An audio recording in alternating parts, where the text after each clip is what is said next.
অবিবাহিত অবস্থায় জেনা করলে 100 লাঠি পিটিয়ে এলাকা থেকে 1 বছরের জন্য তাড়িয়ে দিতে হবে।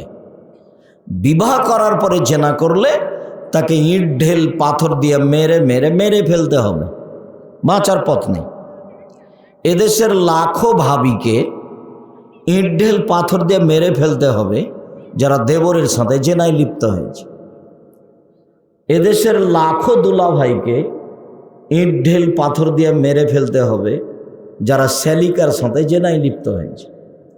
এদেশের লাখো পুরুষ নারীকে ইট ঢেল পাথর দিয়ে মেরে ফেলতে হবে যাদের স্ত্রী বউ থাকার পরেও অন্যের সাথে জেনায় লিপ্ত হয়েছে। তাকে বাঁচানোর কোনো পথ পৃথিবীতে নেই। ই আবার অবাক পাপ,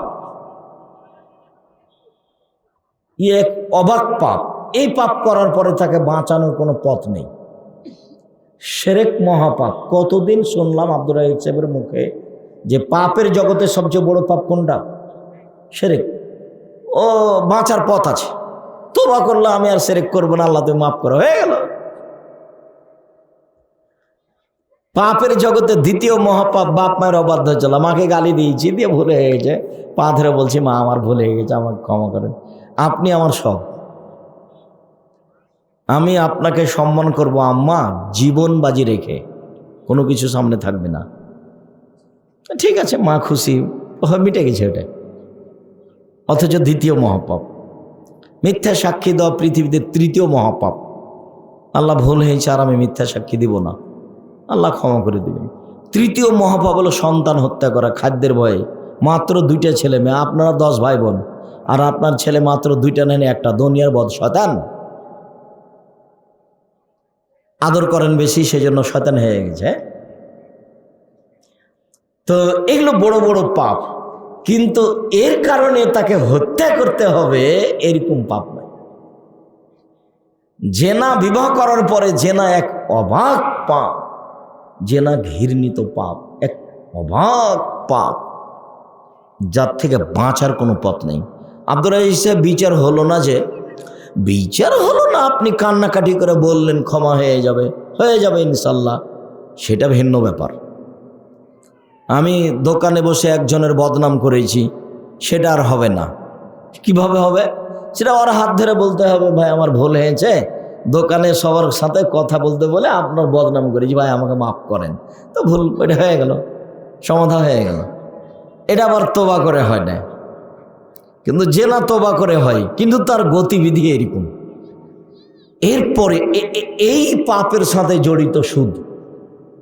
অবাক কথা, কেউ যদি জেনে শুনে 1 টাকা সুদ খায়, তাহলে 36 বার জেনা করে যত পাপ হবে, 1 টাকা সুদ খেলে তার চেয়ে বেশি পাপ, 1000 গুণ বেশি। আচ্ছা বলেন তো, আপনাকে আমি কি দিয়ে বুঝাই সুদের পাপের মাপ কি, সুদের পাপের গতি কি, সুদের পাপের বিধিবিধান কি? এই কেমন পাপ? জেনাই তো মহাপাপ, আবার 36 বার, আবার তার চেয়ে বেশি। এই কেমন পাপ? প্রায় সব গ্রামে মহিলারা কিস্তিতে টাকা উঠাচ্ছে। কিস্তি টাকা পরে দিবে, নগদ টাকা এখন 20,000 পেয়েছে। কয়দিন পরে দেখবেন মহিলাটা বাড়ি বিক্রি করে ওই বাড়িটার নাই, পালিয়ে গেছে। কেন? সুদ। ওজুর সুন্দর আছে। আল্লাহ রাসূল বললেন, মান তাওয়াদ্দা ফাহসানাল ওযুয়া, কোনো ব্যক্তি অজু করলো, সুন্দর করে অজু করলো, মানে অজুর সুন্দর আছে।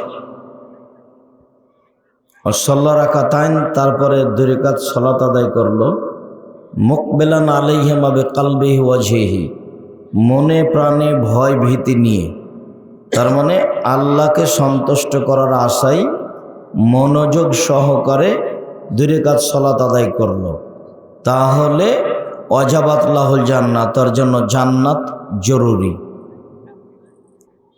আবার অন্য জায়গাতে বলেছেন, মা মিন মুসলিমিন ইয়াতাওয়াদ্দাউ ফাইসানুল ওযুয়া, যে কোনো মুসলিম পুরুষ নারী অজু করে, সুন্দর করে অজু করে, তখনও সুন্দর। ওয়াসাল্লা রাকাতাইন লাম ইউহাদ্দিস ফীহিমা নাফসাহু, আর মনে মনে কথা না বলে।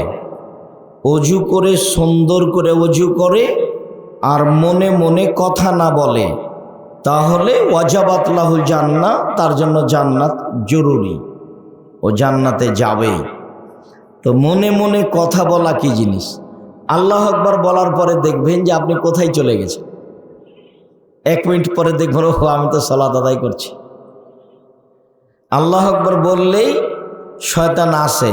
আল্লাহ নবী বলছেন যে ও বলে উযকুর কাজা, এইটা স্মরণ করো, ওইটা স্মরণ করো। দেখবেন যে আল্লাহ আকবার বলার পরে অনেক কথা মনে পড়ে, যেটা সলাতের বাহিরে মনে নেই। সলাত আদায় শুরু করলেই সেটা কি হয়? স্মরণে হয়। তাহলে ওইটা শয়তান স্মরণ করায়, এটা তার একটা ক্ষমতা আল্লাহর পক্ষ থেকে ওকে দেওয়া আছে। তারপরে আমাদের মক্তবের পরিকল্পনা খুব ভালোভাবে জানেন যে আব্দুল্লাহ দেশ বিদেশ ফিরে আসার পরে একটা পদক্ষেপ নিয়েছে, সেটা হলো সারা দেশ জুড়ে মক্তব পরিচালনা করা। ইতিমধ্যে তারা প্রায় 350-400 মক্তব চালু করেছে এবং আশা করছে যে তারা দেশ জুড়ে মক্তব চালু করবে, যেখানে শিক্ষা কার্যক্রম আর দাওয়াতি কার্যক্রম থাকবে। এর মূল যেটা কারণ সেটা হলো যে দেশ বিদেশ ঘুরে যেটা বুঝেছে, তাতে ইহুদি খ্রিস্টান বিদ্যা আর বুদ্ধি বিক্রি করে খায়। ওরা বিদ্যার বুদ্ধি দিয়ে আমাদের ঘাল করেছে, যার কারণে আমাদের ছেলেরা মাথার চুল উপরে বড় করে রেখেছে, চতুর্দিক ছোট করে রেখেছে, মানে কাজা, এটা হারাম। তারপরও করছে আমাদের ছেলেরা। তারপরে আমাদের ছেলেরা এমন গেঞ্জি গায়ে দিচ্ছে যার পিছনে 10 লেখা আছে, 47 লেখা আছে। ওটা দেখতে দেখতে আপনার সালাত শেষ হয়ে যাবে। তো মানে ও ছেলে যে কখন কখন আচরণে ইহুদি খ্রিস্টান হয়ে গেছে সে নিজেও বুঝতে পারেনি। এর নাম ইহুদি খ্রিস্টানের পরিকল্পনা। আমাদের ছেলেরা, আমাদের মেয়েরা স্কিন পায়জামা পরতে শিখলো কেন? ছি ছি ছি ছি ছি ছি। যাতে তো অঙ্গ প্রত্যঙ্গ বোঝা যায়, লজ্জা স্থানও বোঝা যায়। যেটা লন্ডন, আমেরিকা, ইটালি, ফ্রান্স, অমুসলিম দেশগুলিতে এইভাবে তারা স্কিন পায়জামা পরছে। তা আমাদের মেয়েরা পরতে শিখলো কেন? তারা কৃষ্টি কালচারে তাদের মতো হতে চাচ্ছে, এটা তাদের ভিতরের পরিকল্পনা। তা আল্লাহর নবীও তাই বলছেন। আল্লাহর নবী বলছেন আমার উম্মত খারাপের দিকে যেতে যেতে এমন হবে যে ডান পায়ের জুতা যেমন বাম পায়ের সমান সমান সমান। তো আমার উম্মত খারাপের দিকে যেতে যেতে ইহুদি খ্রিস্টানদের মতো খারাপ হয়ে যাবে। আবার বললেন যে ডান হাতের বিঘত যেমন বাম হাতের সমান। তো ডান হাতের বিঘত যেমন বাম হাতের সমান, আমার উম্মত খারাপের দিকে নামতে নামতে ইহুদি খ্রিস্টানদের সাথে সমান সমান হয়ে যাবে। এরপরে আল্লাহ রাসূল কথার নিচে নামতে লাগলেন, রাস্তার নিচে নয়, কথার মানগত নিচে নামতে নামতে বলছেন ইহুদি খ্রিস্টান যদি মায়ের সাথে জেনা করে থাকে তো আমার উম্মত মায়ের সাথেও জেনা করবে। বুঝতে পারলেন কেন আমাদের ছেলেরা এইভাবে চুল ছাঁটা শিখলো? এটা তো কাজা হারাম। কেন আমাদের ছেলেরা টাকনুর নিচে প্যান্ট পরা শিখলো? কেন আমাদের ছেলেরা দাড়ি চাঁচা শিখলো? কেন আমাদের ছেলেরা সকালে একজন আরেকজনের সাথে সাক্ষাতে গুড মর্নিং শিখলো? সেটা ওদের সাথে বলবে, নিজের মধ্যে কেন? কেন আমাদের ছেলেরা হ্যালো শিখলো সালাম বাদ দিয়ে? কেন আমাদের ছেলেরা জাযাকাল্লাহ খায়ের না বলে থ্যাংক ইউ বলা শিখলো? থ্যাংক ইউ দিয়ে কি হবে? আপনি 1 গিলাস পানি আমাকে দিলেন, তো আমি বললাম থ্যাংক ইউ, আর আপনাকে যখন আমি 1 গিলাস পানি দিলাম তখন আপনি বললেন জাযাকাল্লাহ খায়ের। ওহ, আপনি এটা ভালো কাজ করলেন, আমারও খুব পিপাসা লেগেছিল, তো 1 গিলাস পানি দিলেন, জাযাকাল্লাহ খায়ের। তা আপনি বললেন জাযাকাল্লাহ খায়ের, এর মানে কি? এর মানে হলো এই যে 1 গিলাস পানি যে আপনি দিলেন, এর বিনিময়ে আল্লাহ আপনাকে আল্লাহ আপনাকে দিবে। যদি আমি মানুষ, আপনি মানুষ, আপনি আর কতটুকু আমাকে বিনিময় দিবেন? আপনি এমন দোয়া করলেন, বিনিময় দেওয়ার জন্য কাকে বললেন? আল্লাহকে বললেন। তা আমি একদিন বিপদে পড়েছি, তা আপনি যে দোয়া করে রেখেছেন যে জাযাকাল্লাহ খায়ের, আল্লাহ আপনাকে উত্তম বিনিময় দান করুন, সে বিপদে পড়েছি আমি আমেরিকায়। তখন আপনি যে আমার জন্য দোয়া করে দিয়েছেন, ওইটা দিয়ে আল্লাহ আমাকে বাঁচিয়ে দিবে। তো আপনি যে থ্যাংক ইউ বললেন, ওইটাতে কি আছে বলেন তো? আরে জিরোর তো দাম আছে। জিরো বাম দিকে বসালে কিছু হয় না, কিন্তু ডান দিকে বসালে খুব লাভ। একের পাশে জিরো দিলে 10, আর একটা দিলে 100, আর একটা দিলে 1000। বিশাল ব্যাপার। জিরোর দাম আছে আর থ্যাংক ইউর দাম আছে বলে যদি এখন থেকে তল্লাশি চালান, মরা পর্যন্ত তল্লাশি চালিয়ে একটা সরিষা সমপরিমাণ বের করা যাবে। তবু আমাদের ছেলে মেয়ে বলছে থ্যাংক ইউ। কেউ একটু বুঝে না, ধর্মকর্ম খায়, হাগে দিন কাটায়, প্রয়োজনও মনে করে না। তো ইহুদি খ্রিস্টানদের কবল থেকে, তাদের নোংরা পরিকল্পনা থেকে জাতিকে আদর্শ আকীদায় রক্ষা করার জন্য এই ব্যাপক বিশাল প্রোগ্রাম দেশ জুড়ে মক্তব পরিচালনা করা, যেখানে থাকবে শিক্ষা কার্যক্রম, যেখানে থাকবে দাওয়াতি কার্যক্রম।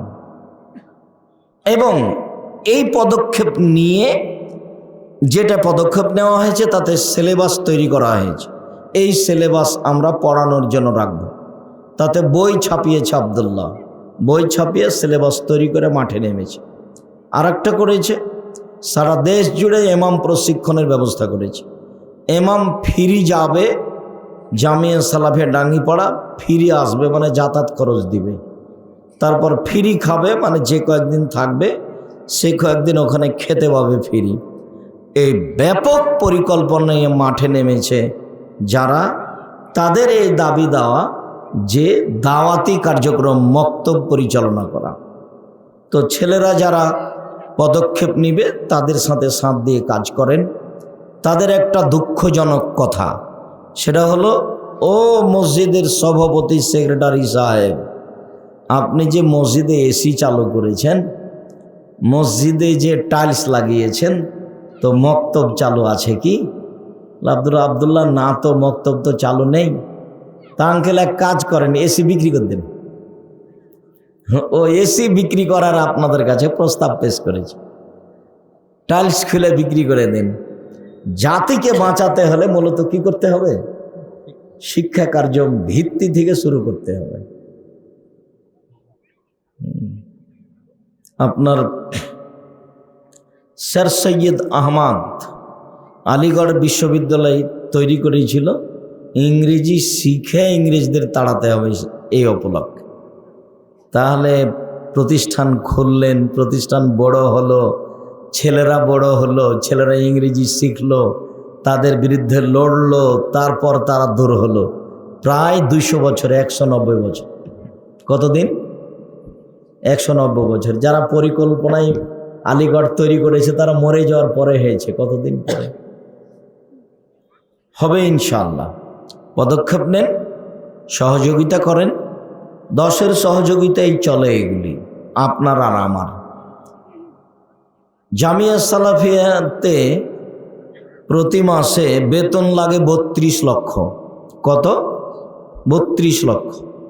শিক্ষক শিক্ষিকা প্রায় 300 জন, দেশ বিদেশের শিক্ষক। অনেক বড় বড় বিদ্বান দেশ বিদেশ থেকে আছে, ইন্ডিয়া থেকে আছেন, সৌদি আরব থেকে আছেন। তো বড় বড় বিদ্বান যাদের প্রতি মাসে বেতন লাগে 32 লক্ষ। 3 ধরনের খালি বাবুর্চি আছে। যারা ইন্ডিয়ান তাদের বাবুর্চি ভিন্ন, যারা আমরা গরিব মানুষ আমাদের বাবুর্চি ভিন্ন, যারা সৌদি আরব থেকে এসে আছেন তাদের বাবুর্চি ভিন্ন। তো আপনাদের এই জামিয়া সালাফিয়া বৈদেশিক কোনো সহযোগিতাই চলে না, সরকারি কোনো অনুদানই চলে না। চলে কিভাবে? আমার আর আপনার সহযোগিতাই। আব্দুর রাজ্জাক সাহেব, আমাদের তো খেতলাল বাড়ি, আমরা যে 1 টাকাও দিইনি। আরে আপনি দেননি, আপনার কোনো ভাই দেয়? কেউ 10-5 টাকা দেয়, এমনি তো আর চলে না। যদি আপনারা বলেন খেতলাল থানা থেকে যে আব্দুর রাজ্জাক সাহেব 1 মাসের বেতন দেন তো আপনি জামিয়া সালাফিয়ার, আমি মরা পর্যন্ত যদি পয়সা উপার্জন করি, আমি যেভাবে পয়সা উপার্জন করি আমার তো কোনো পথ নাই, তা আমার মরা পর্যন্ত করলে 1 মাসের বেতন হবে না। তো সেটা চলছে, তো সেটাই জামিয়া সালাফি এদেশের সর্ববৃহৎ শিক্ষাদানে সর্বোচ্চ মানগতভাবে সর্বোচ্চ প্রতিষ্ঠান জামিয়া সালাফিয়া। আমার মনে বড় সাধ, এই দেশের মাটিতে আমি উন্নত মানের প্রতিষ্ঠান গড়বই গড়ব ইনশাআল্লাহ, যেখানে ছেলে মেয়ে বাংলা, ইংরেজি, আরবি উন্নত মানের শিক্ষা অর্জন করে জাতির অন্যায়ের বিরুদ্ধে লড়বে, মুখে কলমে মিডিয়ায় লড়বে ইনশাআল্লাহ। আপনাকে আমি বুঝাতে পারি আর না পারি, তবে এই পদক্ষেপ চূড়ান্ত, এটা হবেই হবে ইনশাআল্লাহ। একে ঠেকানোর মানুষের কোনো হাত নেই ইনশাআল্লাহ। যা দেখতে পাচ্ছেন, এই যে মুখে বলছি, মিডিয়ার সামনে থাকে, কলম পাশে থাকে, খাতা কলমে মিডিয়াই মুখে কাজ করে যাচ্ছে। আপনি বসে আছেন, সংসার নিয়ে ব্যস্ত আছেন, এ কথার অর্থ এই নয় যে সবাই বসে আছে সংসার নিয়ে ব্যস্ত আছে, এ কথা ঠিক নয়। তবে আপনি সংসার করেন, ওদেরকেও একটু বিবেচনা করে মূল্যায়ন করিয়েন, তারা তাহলে কাজ করতে কি পাবে? সহায়তা পাবে, কাজ করে শান্তি পাবে। কেউ 10 টাকার করবে, কেউ 10,000 টাকার করবে, তারপরে দেখবেন যে কাজটা চলছে। আলহামদুলিল্লাহ জামিয়া সালাফিয়া চলছে। প্রত্যেক দিন বিকালে লেবার মিস্ত্রি, টিন মিস্ত্রি, রাজমিস্ত্রি, স্যানিটারি মিস্ত্রি, আপনার কত যে মিস্ত্রি আছে, তাতে বিলি আসে 40, 50, 1000, 80,000, লাখের মতো। প্রত্যেক দিন বিকালে এরকম বিল আসে। জামিয়া সালাফিয়ায় 5,000 ছেলে মেয়ে পড়াশোনা করে। কতটি? 5,000। জামিয়া সালাফিয়া ডাঙ্গিপাড়াতে একটা মসজিদ 4 তলা হয়েছে, যার 1 তলায় 3,000 মানুষ সালাত আদায় করতে পারে। আর রূপগঞ্জ, নারায়ণগঞ্জ, ঢাকা একটা শুরু হয়েছে কাজ, ওর 1 তলাতে 10,000 মানুষ সালাত আদায় করতে পারবে একসাথে। ওর জন্য জমি হলো 2 একর, 200 শতক, 6 বিঘা একটা মসজিদের জন্য। হবে একদিন। কিভাবে হবে অত টেনশন ভোগ করার প্রয়োজন নেই। পাইলিং খরচ আছে 4 কোটি টাকা। হবে, কিভাবে হবে আমি জানি না, হবে ইনশাআল্লাহ।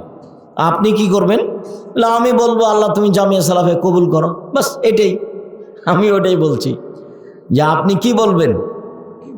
আপনি বলবেন যে আল্লাহ তুমি জামিয়া সালাফিয়া কবুল করো। বুঝতে পারেন না নাকি? আপনি মুখে কি বলবেন? দোয়ায় আল্লাহ তুমি জামিয়া সালাফিয়া কবুল করো, দেখবেন হয়ে যাচ্ছে, হবে ইনশাআল্লাহ। সুদ, ঘুষ, যেসব পাপের কারণে সরাসরি জাহান্নাম ঘোষণা হয়েছে, তার একটা পাপ হলো সুদ, ঘুষ। যেগুলো মহাপাপ নামে উল্লেখ হয়েছে, তার একটা বড় পাপ হলো সুদ, ঘুষ। এদেশে একটা বই পাওয়া যায়, বইয়ের নাম হলো কে বড় ক্ষতিগ্রস্ত, মানে কে বড় পাপী। তো এই বইয়ে শুধু খালি পাপের সিরিয়াল দেওয়া আছে, বড় পাপের সিরিয়াল। বইটা পড়েছেন কি না? বইটা যে কিনতে পারা যাবে না এমন দাম কিন্তু বইয়ের নয়। বইটা কিনা যাবে, নিজে না পড়লে কেউ পড়বে, কে বড় ক্ষতিগ্রস্ত। তো তাতে একটা সুদের আলোচনা আছে, সুদ মহাপাপ। আরেকটা কথা বলে রাখি শুরুতেই, ওটা খেয়ালে রাখবেন। এই ছেলাই, সামনে এসে বসো। ওখানে তুমি দাঁড়িয়ে আছো, অমনোযোগী থাকবা তো? তুমি দাঁড়িয়ে থাকছো কেন? বসো, ভদ্রতা বজায় রেখে বসো। আচ্ছা, সুদের পাপের যে শব্দগুলি উল্লেখ হয়েছে, এত কঠিন আর এত ভারী ভাষা পৃথিবীতে আর কোনো পাপের হয়নি। ভাষা এত ভারী যে এরকম ভাষা দিয়ে আর কোনো পাপকে পেশ করা হয়নি।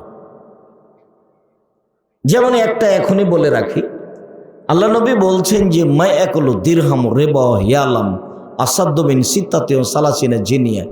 কেউ যদি জেনে শুনে 1 টাকা সুদ খায়, 36 বার জেনা করে যত পাপ হবে, 1 টাকা সুদ খেলে তার চেয়ে বেশি পাপ হবে। দুনিয়াতে আর কোনো পাপ নাই যার বিবরণ এভাবে আছে। সেটা আপনার মদ হোক, সেটা মানুষকে হত্যা করা হোক, সেটা জুলুম নির্যাতন অন্যায় অবিচার রাহাজানি হোক, সেইটা আপনার বাপ মায়ের অবাধ্য চলা হোক, যত দুনিয়াতে বড় বড় পাপ আছে এমন কোনো পাপ নাই যার ভাষা এরকম। 1 টাকা যদি কেউ সুদ খায় তো 36 বার জেনা করে যত পাপ হবে। জেনার পাপ তো মহাপাপ, ও একটা ভিন্ন সাইডের পাপ, ওর গতিবিধি ভিন্ন।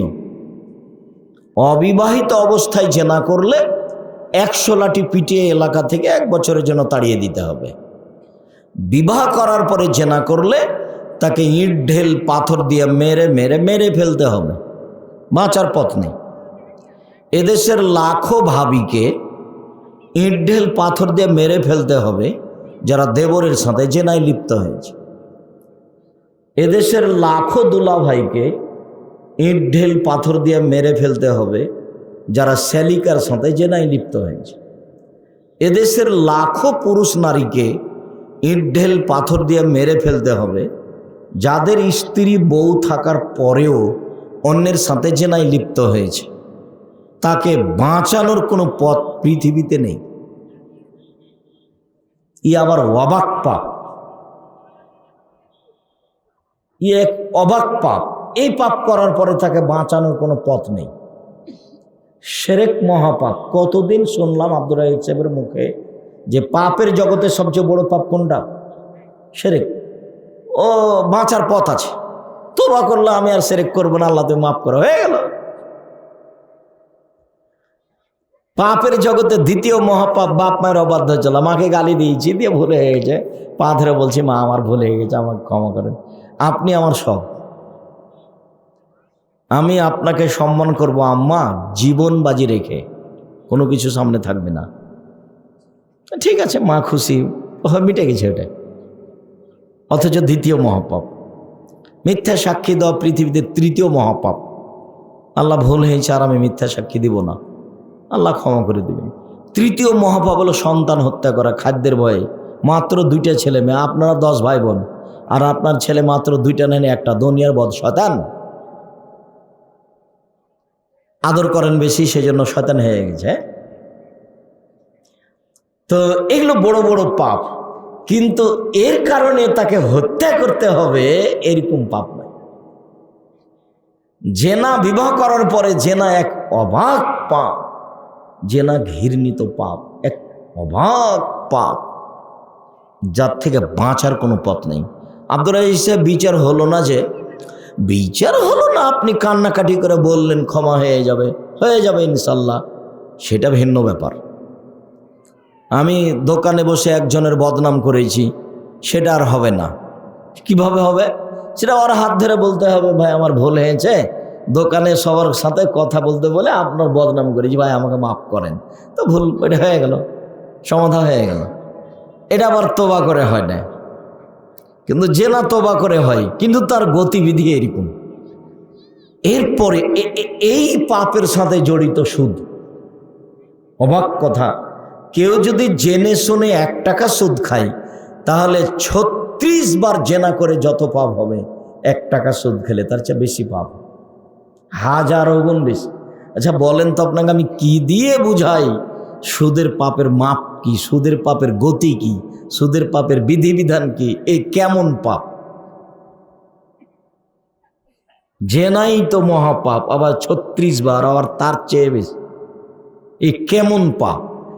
প্রায় সব গ্রামে মহিলারা কিস্তিতে টাকা উঠাচ্ছে, কিস্তি টাকা পরে দিবে, নগদ টাকা এখন 20,000 পেয়েছে, কয়দিন পরে দেখবেন মহিলাটা বাড়ি বিক্রি করে ওই বাড়িটার নাই পালিয়ে গেছে। কেন? সুদ। আল্লাহ তাআলা সুদের ব্যাপারে কি বলছে আগে একটু শুনি। আল্লাহ তাআলা বলছেন, অকালু ইন্নামাল বায়উ মিসলুর রিবা। ওরা বলল, মুশরিকেরা, পত্তলিকেরা, ইহুদি খ্রিস্টানেরা, যে আরে সুদ তো হচ্ছে ক্রয় বিক্রয়ের মতো, ব্যবসার মতো। কেন? সুদেও টাকা বাড়ে, ব্যবসাতেও টাকা বাড়ে, দুটাই সমান। এটা মানুষেরা বলল। তখন আল্লাহ বলছেন, বলো কি? ওয়াহাল্লাল্লাহুল বায়া ওয়া হাররামার রিবা, আল্লাহ চিরদিনের জন্য সুদকে হারাম করেছেন আর ব্যবসাকে হালাল করেছেন। ওরা কি বলল? আরে কি বলেন আপনারা, সুদও যা ব্যবসাও তাই। কেন? এটা তো টাকা বাড়ে, এটাও তো টাকা বাড়ে, তাহলে দুটাই একই জিনিস হলো, বোঝা যায় না? তো আল্লাহ বলছেন, কি বলো, একই জিনিস কেন হবে? ওটা হলো হারাম চিরদিনের জন্য আর এটা হলো হালাল চিরদিনের জন্য, তো একই হলো কিভাবে? এইবার আব্দুল্লাহর বক্তব্য থেকে একটা অংশ শোনায় আপনাকে। সুদ টাকাকে তার নিজের গতিতে চলতে দেওয়া মানে হলো সুদ না খাওয়া। টাকাকে তার নিজের গতিতে চলতে দিতে হবে, তাহলে মানুষ শান্তি পাবে। টাকাকে নিজের গতিতে চলতে দেওয়া, এটা কি আব্দুর রাজ্জাক সাহেব? চলো, টাকা বিনিময়ে ব্যবহার হবে। টাকা কিসে ব্যবহার হবে? বিনিময়ে ব্যবহার হবে, এটা হলো তার গতি। আমি এই প্যাকেটটা নিয়েছি, বিনিময়ে কি দিয়েছি? টাকা। এটা হলো টাকার গতি, এটা হলো টাকার বিধিবিধান। তো এইটা যখন চালু থাকবে তখন মানুষ শান্তি পাবে, সুদ থাকবে না। আমি 1 কেজি বেগুন নিয়েছি, বিনিময়ে কি দিয়েছি? টাকা দিয়েছি। তো টাকা যখন বিনিয়োগে ব্যবহার হবে তখন টাকা নিজ গতিতে আসবে। আর যখন টাকা দিয়ে টাকা আসবে, 100 টাকা দিয়ে 120 টাকা, তখন টাকার বিনিময়ে ব্যবহার হয়নি, তখন টাকা দিয়ে টাকা ব্যবহার হয়েছে, তখন টাকার উপরে জুলুম করা হয়েছে, মুদ্রার উপরে তখন জুলুম করা হয়েছে। টাকা যদি কথা বলতে পারত তাহলে আপনার কান ঝালাফালা করে দিতে, ছি ছি ছি ছি ছি, আপনি আমাকে এভাবে ব্যবহার করছেন কেন? আমি তো এই জন্য জন্ম নিই, আমি তো এই জন্য জন্ম নিই, আমি বিনিময়ে, আমি বিনিময়ে, আমি বিনিময়ে। আমি 1 কেজি চাউল নিলে ব্যবহার হব, 1 কেজি বেগুন নিলে ব্যবহার হব, একটা বাক্সটা নিলে, টিস্যু পেপার বাক্স নিলে আমি ব্যবহার হব। তা আপনি আমাকে দিয়ে আমাকে নিলেন কেন? আপনি আমাকে দিয়ে আমাকে নিলেন কেন? আমার উপরে জুলুম করলেন।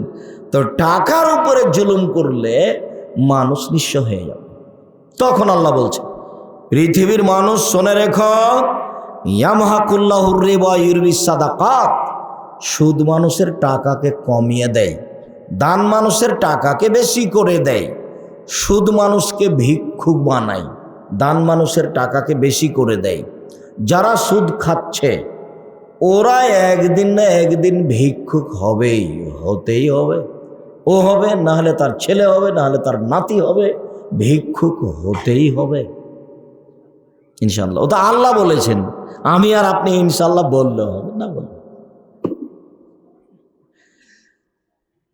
আব্দুল্লাহ ইবনে মাসউদ রাদিয়াল্লাহু তাআলা আনহু বলেন, আল্লাহর নবী বলেছেন, ওয়াইনার রেবা ইন্নার রেবা ওয়াইন কাসরা, যদিও সুদে দেখি টাকা বেশি হচ্ছে, যদিও সুদে দেখি টাকা বেশি হচ্ছে, সেটা আকেবাত ইয়াসিরে আকাল্লিন, ওর শেষ ফলাফল হলো নিঃস্ব। সুদের শেষ ফলাফল কি? নিঃস্ব। আল্লাহ বললেন সুদ টাকাকে কমিয়ে দেয়, আর আল্লাহর নবী বললেন সুদ মানুষকে নিঃস্ব করে। এবার আমি আব্দুর রাজ্জাক বিন ইউসুফ দুটার সমন্বয়ে বললাম যে সে যে সুদ খাবে সে ভিক্ষুক হবে। তো ভুল হলো নাকি? আল্লাহ বলছেন যে সুদ খাবে তার টাকা কমবেই, ইয়ামহাকুল্লাহুর রিবা, সুদ মানুষের টাকাকে কমিয়ে দেয়। আর আল্লাহ রাসূল বলছেন যে সুদ যদিও দেখতে বেশি লাগে কিন্তু তার শেষ ফলাফল হলো নিঃস্ব। তা আমি বললাম যে সুদ খাচ্ছে সে ভিক্ষুক হবে, আজ হোক আর কাল হোক, হয় সেই হবে, না হয় তার ছেলে হবে, না হলে তার নাতি হবে। এইসব বাড়ি ঘর জমি জায়গা অচিরে সব বিক্রি করে দেয়, কোথায় চলে যায়? ভিক্ষা করে খাবে, টাকা টিকবে না। যার কারণে আল্লাহ তাআলা বলছেন, ইয়া আইয়ুহাল্লাযীনা আমানু লা তাকুলু রিজা আজাফা মুজাফা, ও পৃথিবীর মানুষ তোমরা সুদ দ্বিগুণ শতগুণ হারে খায়ও না, আল্লাহ নিষেধ করছে। আল্লাহ তাআলা বলছেন, ইয়া আইয়ুহাল্লাযীনা আমানুত্তাকুল্লাহ ওয়া যারু মা বাকিয়া মিনার রিবা। পৃথিবীর মানুষ, তোমরা যারা আল্লাহকে ভয় করো তারা সুদ ছেড়ে দাও, সুদ ছেড়ে দাও। সুদ বহাল থাকলে ভিক্ষুক হয়ে যাবা, গ্রামের দুই একটা লোক ধনী হয়ে যাবে, বাকিগুলো নিঃস্ব হয়ে যাবে।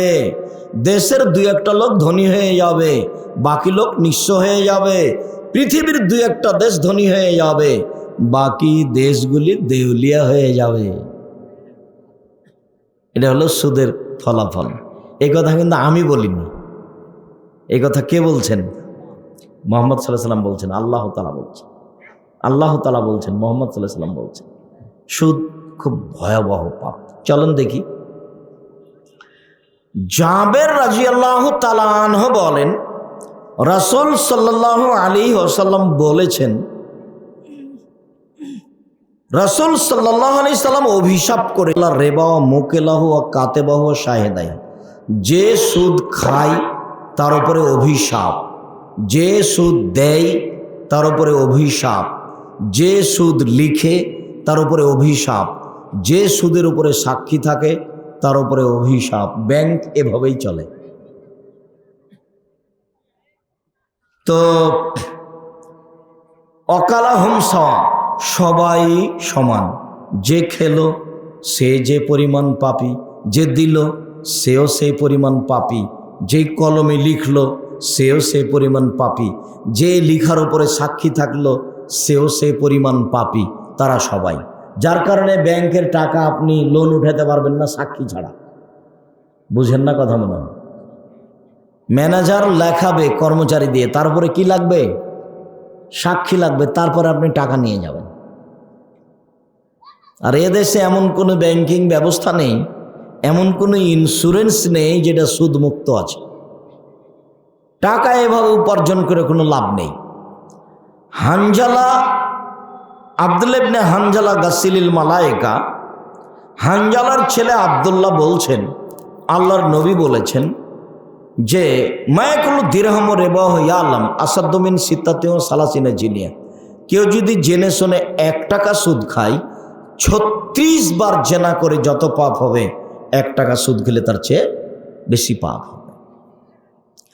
আবু হুরায়রা রাদিয়াল্লাহু তাআলা আনহু বলেন, রাসূল সাল্লাল্লাহু আলাইহি সাল্লাম বলেছেন, আর রেবা সাবুনা জুজান আইসার হাইন করা জন্য মাহু, সুদের পাপের 70টি ভাগ আছে, ছোট থেকে বড়, বড় থেকে ছোট। সুদের পাপের 70টি ভাগ আছে, ছোট থেকে বড়, বড় থেকে ছোট। তার সবচেয়ে ছোট পাপ হলো মার সাথে জেনা করলে যেমন পাপ হয়। কি হলো কথা দেখেন এবার? এগুলো কিন্তু আমি বলছি না, এগুলো মুহাম্মদ সাল্লাল্লাহু আলাইহি সাল্লামের মুখের ভাষা। মদ খেলে 40 দিন তার ইবাদত কবুল হবে না, ওটা খুব কঠিন, কিন্তু এরকম নয়। মদ তো খারাপ জিনিস। মদ খেলে 40 দিন আল্লাহকে নিজের দিকে করা যাবে না। হ্যাঁ, মদ মহাপাপ এই জন্য, কিন্তু ভাষা এরকম নয়। মদ খেলে ওটা হয় মূর্তি পূজার মতো পাপ, কিন্তু ভাষা এমন নয়। 1 টাকা সুদ খেলে সুদের পাপের 70টি ভাগ আছে, তার ছোট ভাগ হলো মার সাথে জেনা করলে যেমন পাপ হয়। ছি, নাউজুবিল্লাহ মিন জালিক। যত সুদের লেনদেন আছে 24 ঘন্টায় কেটে দিবেন। বউ যদি কিস্তি তোলে, বউকে আজকে নিষেধ করে দিবেন। যদি কিস্তি বন্ধ না করে, বউ তালাক দিতে হবে। এ বউ হস্তিনী, এ বউ কি? এ হস্তিনী, একে রাখা যাবে না। হস্তিনী বউ সংসারের ক্ষতি করে। আল্লাহ রাসূল বলেছেন, সোমফি সালাসা, ধ্বংস 3টাতে আছে, ফিলমানাতে অদ্দারে অল ফারাসে। বইয়ে ক্ষতি আছে, বাড়িতে ক্ষতি আছে, আর ঘোড়াতে ক্ষতি আছে, ধ্বংস আছে। বইয়ে ধ্বংস কি? ছেলে মেয়ে হয় না, বন্ধা। বইয়ে ধ্বংস কি? এই যে কিস্তি তুলবেই, এ বাড়ি ও বাড়ি যাবেই, তাকে বেড়াতে ভালো লাগে, আর স্বামী কাপুরুষ, এই জন্য ঘুরে বেড়াই।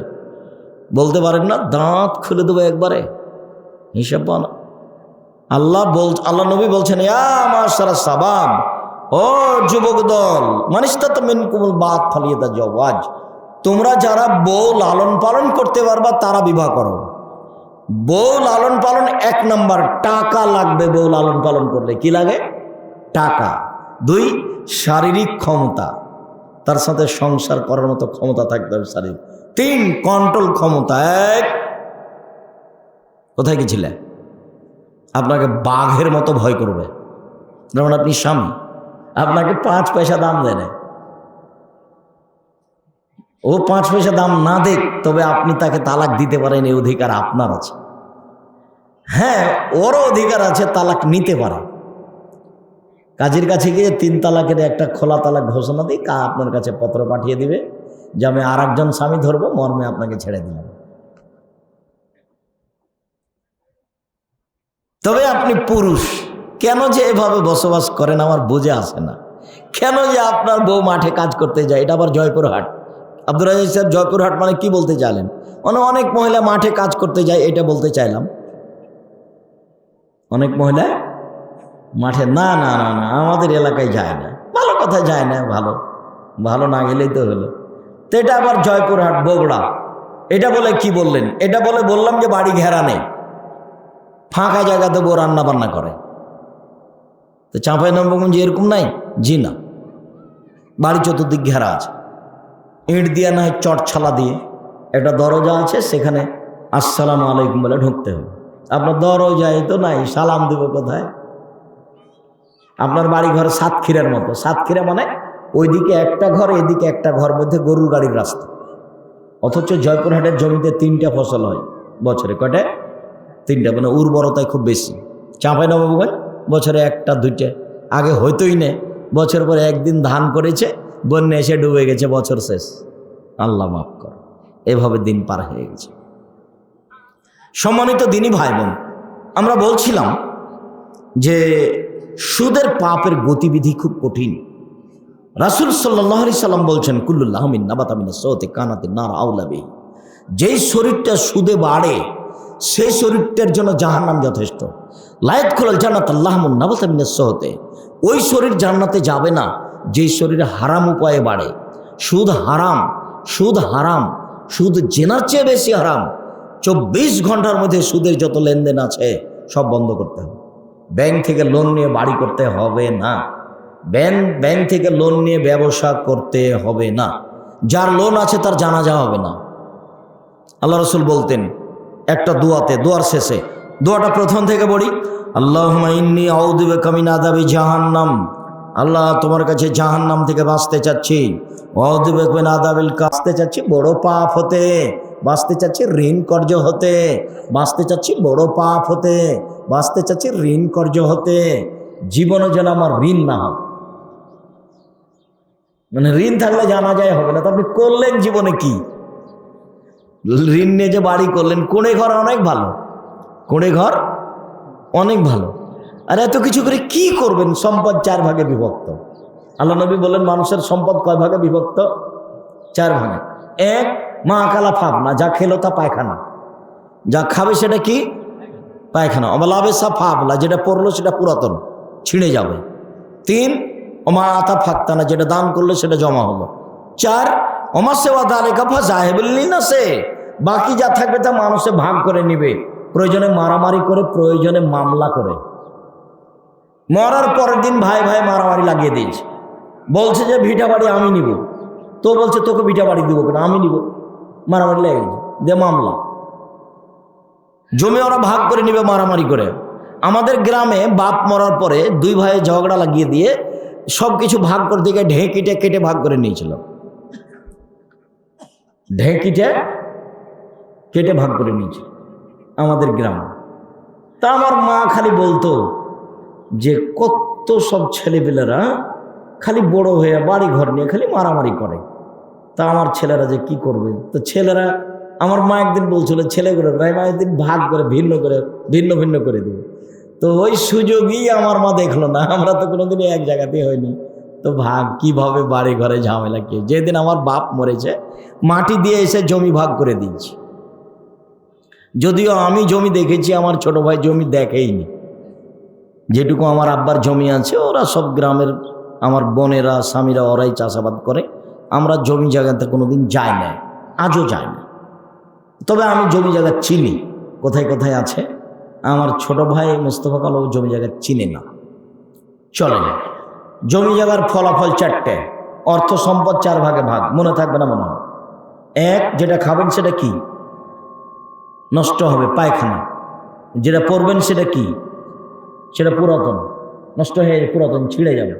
3, যেটা দান করবেন সেটা জমা। 4, যেটা ছেড়ে যাবেন সেটা ভাগ হয়ে যাবে স্বাভাবিকভাবে, নয় মারামারিভাবে, নয় মামলায়। বুঝা গেল না? এই হলো 4টে মানুষের সম্পদ 4 ভাগে ভাগ। এই কথা মুহাম্মদ সাল্লাল্লাহু আলাইহি ওয়াসাল্লাম বলেন। এবার চলেন যাই, সুদের একটা কথা বলবো, সেজন্য লম্বা হাদিস শোনাই। এক খেলে এবার চেয়ে থাকতে হবে। এবার নড়াচড়া করতে পারবেন না। স্বাভাবিকভাবে আরবি না পড়ে অনুবাদ করি, নইলে লম্বা হয়ে যাবে, ধরতে পারবেন না। এক খেয়ালে চেয়ে থাকবেন, নড়াচড়া করবেন না, নইলে আপনি বুঝে উঠতে পারবেন না যে কি হলো। লম্বা হাদিস তো।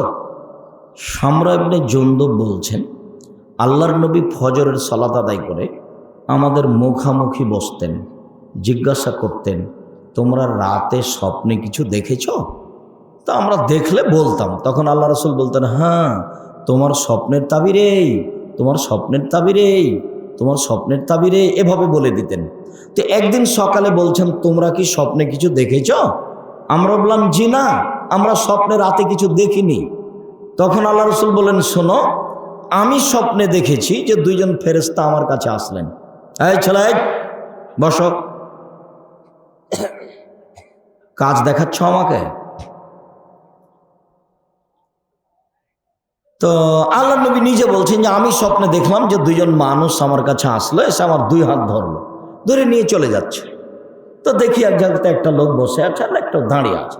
যে লোকটা দাঁড়িয়ে আছে তার হাতে একটা বাঁকা লোহার লাঠি রয়েছে, মুখের ডান দিক দিয়ে ঢোকিয়ে চিরে পিছন দিকে নিয়ে যাচ্ছে, আবার খুলে বাম দিকে লাগাচ্ছে, চিরে পিছন দিকে নিয়ে যাচ্ছে। তো আমি অবাক হয়ে গেলাম। তো আমি বললাম, এটা কে?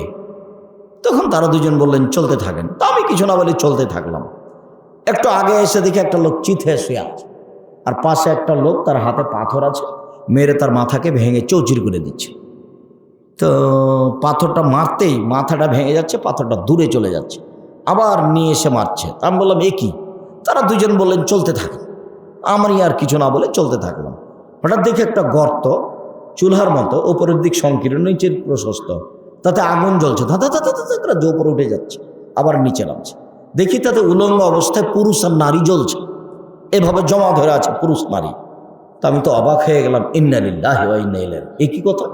পুরুষ নারী একসাথে জ্বলছে, আগুনে জমা হয়ে আছে, পরনে কাপড় নাই, উলঙ্গ অবস্থায় আছে। তাই বললাম, এ কি? তারা 2 জন বললেন, চলতে থাকেন, এখন কথা হবে না। চলতে চলতে চলে আসলাম একটা নদীতে। দেখি নদীতে রক্ত, পানি নেই। একটা লোক নদীর পাশে দাঁড়িয়ে আছে, ওর হাতে একটা পাথর আছে। একটা লোক রক্তের নদীর মাঝামাঝিতে আছে, পাশ থেকে মুখের উপরে মেরে তার মুখটা ভেঙে দিচ্ছে এবং রক্তের নদীর মাঝামাঝিতে করে দিচ্ছে। তা বললাম, এ কি?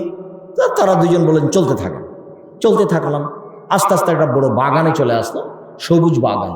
দেখি একটা বড় গাছ, অনেক বড় গাছ, গাছের পাশে একটা বৃদ্ধ মানুষ বসে আছে। দেখি তার সামনে কতগুলো ছোট ছোট বাচ্চা। পাশে দেখি একটা লোক দূরে দাঁড়িয়ে আছে, তার হাতে একটা লোহার লাঠি আছে, এইভাবে আগুনকে উত্তেজিত করছে, লোহার লাঠি দিয়ে আগুনকে উত্তেজিত করছে। তো তারা 2 জন আমাকে একটা ওই গাছের উপরে নিয়ে চলে গেল, একটা ঘরে ঢোকালো, গাছের উপরে ঘর। আমার জীবনে এত সুন্দর ঘর আমি কোনোদিন দেখিনি। দেখি ঘরের ভিতরে যুবক আছে, মহিলা আছে, পুরুষ আছে, বৃদ্ধ মানুষ আছে।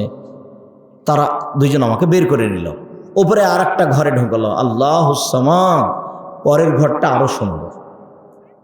দেখি সেখানে যুবক আছে আর বৃদ্ধ মানুষ আছে। তা আমি বললাম, এই শোনো, এতক্ষণ যাবৎ কি দেখলাম একটু বলে দাও, কি দেখলাম? তারা 2 জন বললেন, হ্যাঁ, সব বলে দেবো। শোনেন, ওই যে প্রথমে দেখলেন যার মুখকে লোহার লাঠি দিয়ে চিরে ফেলা হচ্ছে, ও মিথ্যা কথা বলতো, ইফালু বিহি ইলা ইয়াউমিল কিয়ামা, ওর সাথে এইভাবেই শাস্তি হবে মরা বিচার পর্যন্ত, জাহান্নাম জান্নাত হওয়া পর্যন্ত। জীবনে কোনোদিন মিথ্যা কথা বলবেন না, শুলি হোক ফাঁসি হোক, যা হবে হবে, মিথ্যা বলবেন। আল্লাহ নবী বলছেন, কেউ যদি মজাক করে না হলেও মিথ্যা না বলে, আমি মোহাম্মদ তাকে জান্নাতে একটা ঘর নিয়ে দিব। মজাক করে মিথ্যা বলল না। এই আমার কলমটা করে, আহমদ আমার কলমটা কই? না আমি কলম দেখিনি তো। আরে কলমটা যে কে নিল, 5 মিনিট পরে বলছে আমি আসলে তোকে একটা করছিলাম, খেপাচ্ছিলাম, দেখি তুই কী করিস। আমি নিয়েছিলাম, এটার নাম হলো মিথ্যে করে ওকে একটু কষ্ট দিবে সেই জন্য। তা আল্লাহ নবী বলছেন কে যদি মিথ্যে করেও মজাক করেও মিথ্যে না বলে, আল্লাহ নবী তার জন্য একটা জান্নাতে ঘর নিয়ে দিবেন। এ কথা আমি বলিনি, এ কথা মোহাম্মদ সাল্লাল্লাহু আলাইহি ওয়াসাল্লাম বলেছে। 2, ওই যে দেখলেন একটা লোক চিত হয়ে আছে, পাথর দিয়ে তার মাথা ভেঙে দিচ্ছে, ও হচ্ছে মাওলানা মানুষ। ওকে মাওলানা মানুষ, মাওলানাদের সম্মান করতে হবে, এ কথাই ঠিক। কিন্তু মাওলানা সাহেব যে বিপদে, এ কথাও ঠিক। জাহান্নাম উদ্বোধন হবে কাকে দিয়ে তা কি জানেন? মাওলানা দিয়ে। মাওলানা সাহেবকে সম্মান করতে হবে, এ কথাই ঠিক। তবে মাওলানা সাহেব বিপদে, এই কথাও ঠিক। আল্লাহ নবী বলছেন জিবরাইল আমাকে একবার উপরে নিয়ে গেল আকাশে, দেখি অনেক মানুষ তাদের ঠোঁট এবং জিভাকে আগুনের কেঁচি দিয়ে কেটে দেওয়া হচ্ছে। তা আমি জিবরাইলকে বললাম, জিবরাইল ইন্না লিল্লাহ, এ কি কথা, এরা কারা যাদের জিভার ঠোঁট কেটে দেওয়া হচ্ছে? তো জিবরাইল বললেন হাওলাই খতবাউল উম্মতে, এরা আপনার উম্মতের বক্তা, যারা বক্তৃতা করে বেড়াত। বক্তৃতা আল্লাহ নবী করতে বলছেন, এরকম হয়ে গেল যে এখনো বক্তব্য দিচ্ছে, বলছে যে ফাজাইলে আমলে আছে, 1 ওয়াক্ত নামাজ কাজা করলে আসি হোক বা জাহান্নামে থাকতে হবে, হাদিসে আছে। যদি না থাকে তখন কি হবে? তখন বিপদ নয়? খুব বিপদ, খুব কঠিন ব্যাপার। আমরা একটা বই পড়েছিলাম, তো ওই বইয়ের একটা হেডলাইন আছে যে অবিবাহিত ছেলে মেয়ের পড়া নিষেধ। তো যে দেখে সেই পড়ে, খালি যে দেখে সেই পড়ে, যে দেখে সেই পড়ে। কী রে, অবিবাহিত ছেলে মেয়েকে পড়তে নিষেধ করেছে কেন? তো সেখানে লেখা আছে যে ভরা পেটে স্ত্রী মিলন হলে ছেলে টেরা হয়, শিক্ষা সফরের পূর্বে স্ত্রী মিলন হলে ছেলে কানা হয়, চন্দ্র সূর্য গ্রহণে স্ত্রী মিলন হলে ছেলে ল্যাংড়া হয়। একবারে নগদ মিথ্যা কথা, একবারে নগদ ডাহা মিথ্যা, যাকে বাংলাতে কি বলবে? ডাহা মিথ্যা। আমি কিয়ামত পর্যন্ত সময় দিয়েছি এর প্রমাণের জন্য, হবে না। তো যার মাথা ভেঙে দেওয়া হচ্ছিল উনি কে? মাওলানা মানুষ। এইবার চলেন, উলঙ্গ অবস্থায় নারী পুরুষ জমা ধরে আছে, দাদা দাদা করে উপরে যাচ্ছে, নিচে চলে আসছে, এরা হচ্ছে ব্যভিচার। ব্যভিচার খুব খারাপ অবস্থা। লা হাওলা ওয়ালা কুওয়াতা ইল্লা বিল্লাহ, নাউযুবিল্লাহ মিন যালিক। পুরুষ নারী আগুনে জ্বলছে, কিন্তু কিভাবে জমা ধরে আছে? একসাথে জমা ধরে আছে, পরনে কাপড় নেই, আগুনে জ্বলছে, উপরে যাচ্ছে, নিচে আসছে।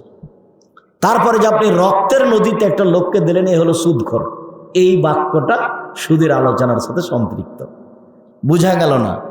যে লোকটা রক্তের নদীতে পড়ে আছে ওকে সুদখোর, ওকে মারা হচ্ছে। যে সুদ খাবে সে কোথায় থাকবে?